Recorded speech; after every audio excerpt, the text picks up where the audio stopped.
Well, hey guys, we're back out at the Shiloh National Military Park walking down the historic Hamburg-Savannah Road.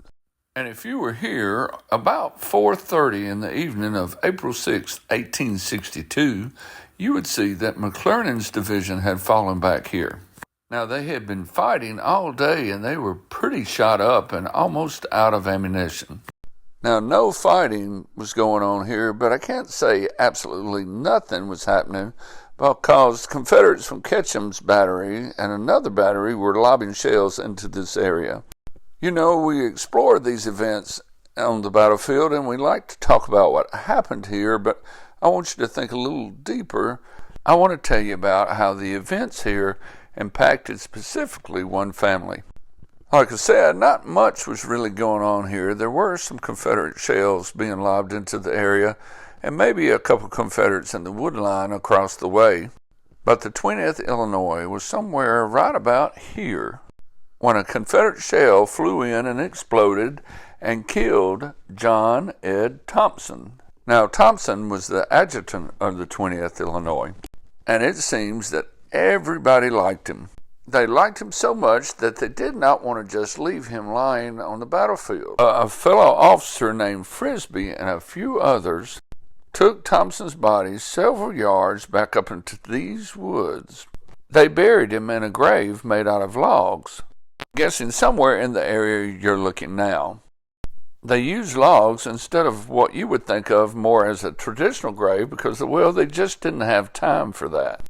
And they wanted to protect their friend's body from the wild animals in the area, specifically the pigs. Right about this time, McClernand's division just melts away. They started running for the landing, but to their credit, their officers were able to rally them on Pittsburgh Landing Road and get them back to the fight. Now, this is the part where I attempt to teach you that these issues are not just issues that we look at on the battlefield and say, yep, that happened here.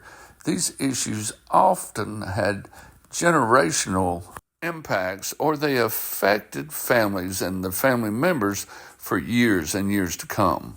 Let's fast forward a few years to the 1875 meeting of the Society of the Army of the Tennessee in Des Moines, Iowa.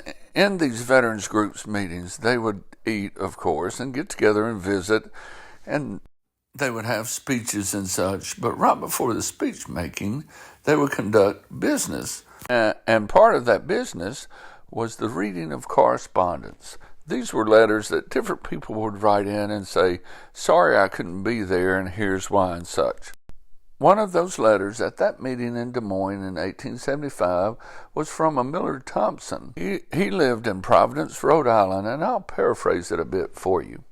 Dear Sir, the adjutant of the 20th Illinois Volunteer Infantry, John Ed Thompson, was killed at the Battle of Pittsburgh Landing, or Shiloh, about sundown on the afternoon of April 6, 1862. He was buried on or very near the spot he fell. I corresponded to several persons about the location of the grave.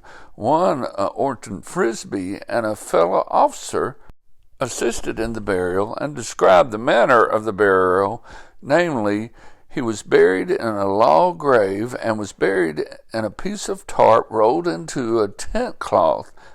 But I have lost track of Miss Frisbee altogether. That adjutant was my brother. Mr. Thompson goes on to say he was treasurer of a land company and would be visiting Des Moines either in the fall or next spring. He says in his letter, if someone will interest themselves in the matter of my brother and learn what they may, I will visit them while I'm in Des Moines. If you will publish this letter to the society at your meeting, you will render a great favor to the writer of this letter and his family. I had the honor to be a member of the Army of the Potomac under Burnside and Grant. I was a lieutenant in the 13th New Hampshire Volunteer Infantry. Very truly yours, S. Miller Thompson.